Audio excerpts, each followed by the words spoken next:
We are at an inflection point, I believe, in the world economy. Not just the world economy, in the world. It occurs every 3 or 4 generations. As one of the top military people said to me in a secure meeting the other day, 60 million people died between 1900 and 1946. And since then, we established a liberal world order, and that hadn't happened in a long while. A lot of people dying, but nowhere near the chaos. And now is a time when things are shifting. There's going to be a new world order out there, and we've got to lead it. And we've got to unite the rest of the free world in doing it. So anyway. Did Alex Jones just get proven right? What on earth is Biden talking about with the rise of a new world order? Well, that's exactly what we're going to explore in this video. We're going to take a look at what Biden said. We're going to see how it relates to what's called the fourth turning, espoused by Steve Bannon. And stick with the very end of this video when I'll reveal what the new world order that's rising really is. You're not going to want to miss this. Greetings, everyone. Dr. Steve with you. Great to be with you. As always, I am your daily fake news antidote. So come on in to your Patriot professor's den here so I can help you to think better so you can feel better in these crazy and turbulent times. So if you haven't already done so, you know what to do. Make sure to smack that bell and subscribe. Before we begin, gang, did you know that the Economist financial newspaper recently said that the stock market has lost over $1 trillion so far this year? You heard that right, $1 trillion. For example, the big tech giant Facebook, they've actually fallen out of the top 10 tech stocks, and all the markets have the jitters. Like you, people are worried. They're really worried about their financial future, except those with gold and silver as their backup plan. They had the peace of mind knowing that with precious metals in their IRA, they're going to be just fine. Noble Gold has thousands of clients who safely invested with them. They, like you, start off hearing an ad just like this one, and then they called the experts, not a call center, but specialists who give you your best options. And for the month of March, with any qualified IRA above $20,000, you get a 3-ounce silver American Virtue coin, or anything over $50,000, you get a 5-ounce America the Beautiful silver coin. So you know what to do. Click on that link below or call Noble Gold Investments at 877-646-5347 or visit their website, noblegoldinvestments.com. That is noblegoldinvestments.com. All right, let's dive right in here. Old sleepy Joe Biden turned a number of heads the other day when he announced that a new world order is rising and that America's going to have to lead it. Speaking at a Business Roundtable CEO quarterly meeting on Monday, Biden said the following, quote, "You know we are an inflection point, I believe, in the world economy, not just the economy of the world. It occurs every 3 or 4 generations. As one of the top military people said to me in a secure meeting the other day, 60 million people died between 1900 and 1946. And since then, we established a liberal world order, and that hadn't happened in a long while. A lot of people dying now, but nowhere near the chaos. And now's the time when things are shifting. There's going to be a new world order out there, and we got to lead it. And we got to unite the rest of the world in doing it." Also in the speech, you should know that Biden actually called the Midwest of America the Middle East. Check it out. As one of my colleagues from the Midwest said, we're not going to talk about the Rust Belt anymore. We're going to talk about new expanded manufacturing capacity in the middle Atlantic, in the Midwest. I mean, seriously, what do you even say at this point? I mean, this is a guy who just needs a rocking chair, a blanket, and a bowl of soup, you know? I mean, it's just so sad. Now, this was a very interesting comment made by Biden because it actually there's a lot here. A lot of people, of course, fixed on him mentioning the rise of a new world order. But he preceded that with a mention of historical inflection points happening every 3 or 4 generations. Now, who knows what he's referring to there? That's called the fourth turning. And it's a cyclical theory espoused most prominently by Steve Bannon. The fourth turning is the notion that history basically moves in generational waves. It's marked by relatively predictable changes every 20 years or so, corresponding to the next generation coming of age as we're passing, through their 18th birthday, entering into adulthood, taking their place in the world. And what the theory argues is that at the end of every fourth cycle of this generational pattern, about every 80 or 100 years or so, there's a massive societal and political and cultural crisis that ushers in a new political order and the restarting of the next wave of cycles. So this is why Bannon often says that MAGA-loving patriots are going to rule for the next 100 years.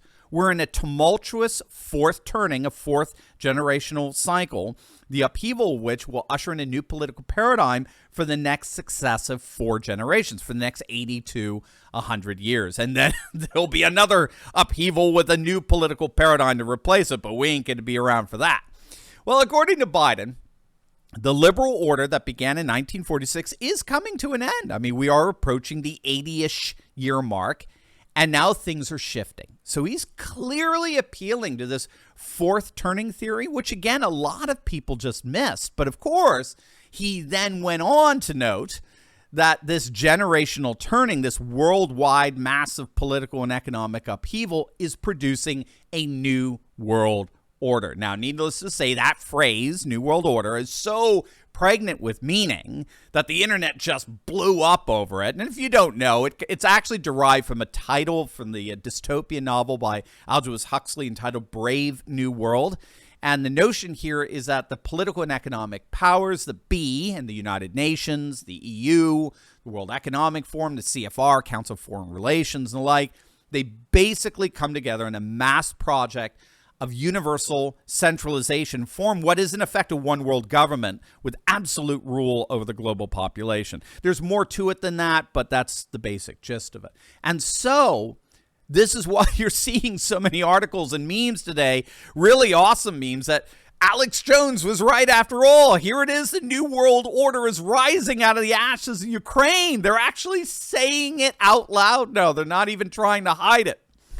Now, in fairness, gang, okay, what we do have to recognize is precisely what Biden said. He referred to the rising of a new world order, not the new world order, okay? Again, you're going to have to make whatever sense of it you will, but I do think that that indefinite versus definite article is an important qualification. He did not say the New World Order. He said a New World Order.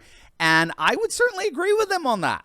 I mean, we've been arguing for precisely that since the whole Russian invasion began. My video on February 24th, the morning of Russia's invasion, was entitled "The Liberal Globalist Order Has Officially Collapsed." So if I'm tracking with what Biden's saying here, I think we're in complete agreement. You see, I don't think he was arguing that the New World Order was emerging. Again, I did a video a couple of weeks back entitled "Ukraine on Verge of Collapse as New World Order Implodes." And here's what I meant by that. Take a look at this graphic. These are the nations that are following Biden in sanctioning Russia. That's it. There's your New World Order. I mean, it's in shambles. 80% of the world's population wants nothing to do with U.S.-led sanctions against Russia. The basic apparatus for the New World Order is shattered right before our very eyes. More and more people are waking up to this. The world is increasingly turning away from the dolts in D.C. and the bullies in Brussels. So I gotta say, I think that the New World Order that Biden is referring to is one where the neoliberal globalist order is giving way increasingly to a new re-traditionalized Eurasian-led order where nations like Russia, China, and India are rising as civilization states with significantly more power and influence over world events. A power and influence that's relativizing the power and influence of the United States, the EU, and the UN, what they had during this post-war period. Again, up until this point, Davos and DC and Brussels, they've been the chief actors in directing UN policy for the rest of the world. The key here is that the new political order that's emerging is largely sidelining those powers. Russia's effectively emancipated itself from the globalist economic and political order, asserting its own dominance within its own civilizational sphere that has absolutely no interest in taking over the world, by the way. They're interested in taking over a world, the Ruski Mir, the Russian world. And so in doing so, Russia's declared its independence from globalist structures, all the while China and India are showing signs that they too are prepared to redefine the political and economic order within their own spheres of influence as rising civilizational states. We are indeed watching a new world order rise, but I do not think it's one that Biden or any other globalist ever hoped for. It's a world that's far more traditionalist, it's far more civilizational, far more dedicated to nation, culture, custom, and tradition, and one that is rendering the liberal globalist order of leaders like Biden nothing more than a relic of the past. Now, before you go, you will definitely want to check out my latest video I just uploaded on Hunter Biden being on the brink of indictment. You are not going to want to miss that, so make sure to click on the link, and I'll see you over there. God bless.